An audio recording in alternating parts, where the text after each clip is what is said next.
Okay, so the goal, this is the board set up correctly. See, the long car is there, the red car is here. The objective is to get the red car parked into the parking spot, but there's all these barriers, okay? So you have to slide these and move them on your turn in order to accomplish that. So see how there's two there, so we have it set up exactly how the screen tells us, and then we're gonna go ahead and try to park this red car.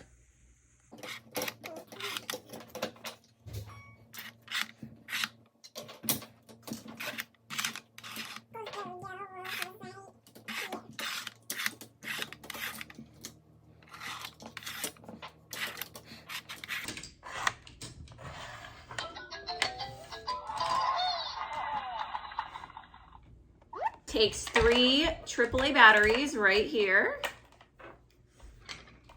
Okay, let's put them in. Okay. Ooh. Okay, so once you put the batteries in, it makes a nice little chime. You can choose your game right here by clicking these buttons. Okay. It has these nice little cars that go on there. This is how they look. And they easily slide back and forth. And the goal is to get them parked. So this is the game.